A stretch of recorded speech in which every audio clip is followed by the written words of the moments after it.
27. Journey's End, August the 18th, 1953. Good morning, friends.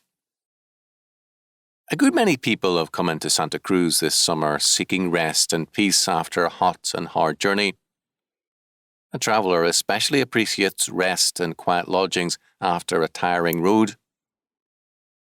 The 23rd Psalm gives us this same feeling as we come to its close.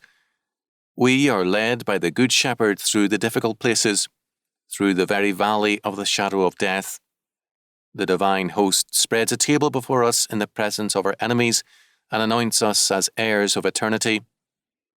Then David tells us, "Surely goodness and mercy shall follow me all the days of my life, and I will dwell in the house of the Lord forever." Psalm 23:6. Some people are followed by fear and a bad conscience. They can travel to a different place, assume a new name and a new occupation, but the old man still walks with them. The same troubled heart pounds out in every step, and fear and a bad conscience follow them all the days of their life. They live with it wherever they go.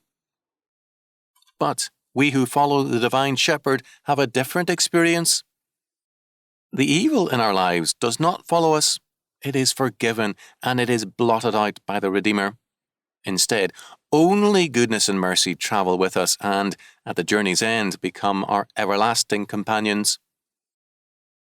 He who walks with fear and a troubled heart lives with fear and a troubled heart.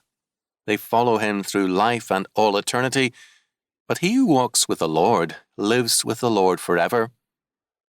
With whom are you walking this morning? With fear and a bad conscience, or with the goodness and mercy of God?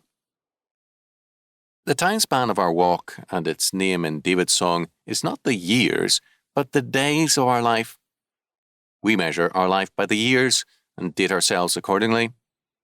We look into the past and borrow its burdens to carry with us today.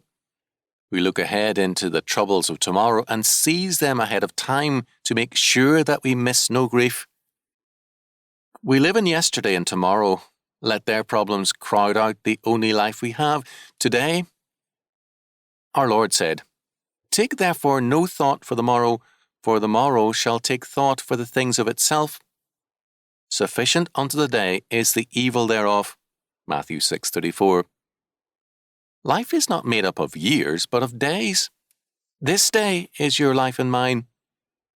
We are asked to pray, "Give us this day our daily bread." Matthew 6:11. Begin this day with God and live it with Him. No day is too long, no night too dark, no morning too clouded with storms, no noonday heat too great for Him to overcome and fill with goodness and mercy. Begin this day with God and live with and in Him, and He will be all your tomorrows. Then you will find Him there all the days of your life. On the black and stormy days, He will be there.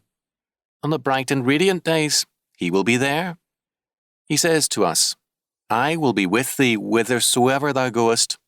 Lo, I am with you always, even unto the end of the world." Thus, the 23rd Psalm closes with two great promises.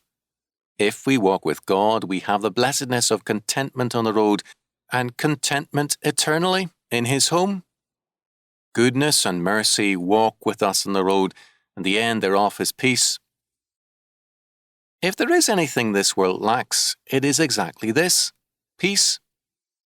Most men live haunted and restless lives, troubled by things outside of them and things inside of them. They have their moments of relative peace, but it is only the calm on an ever-restless ocean, a restless thing and quickly broken. The life of the sea is under the sway of the wind and the storm, and most men are under the power of the weather of this world's troubles. Their peace is not their own, and is quickly lost. But the man who finds his all in God lives in a different climate. His life is no longer his own, and is now the property and instrument of God. He becomes a partaker of the divine nature, and the old storms touch him less and less because they have no part in him. He walks on life's journey with goodness and mercy, and the journey's end is peace. He walks with the words of our Lord resounding in his heart.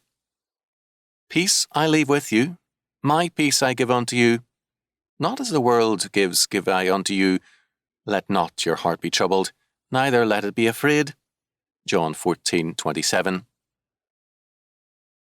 When the Lord is your shepherd, your needs will be met, your soul shall be refreshed, your life disciplined and comforted, your journey blessed, and your eternal dwelling place made the house of the Lord forever.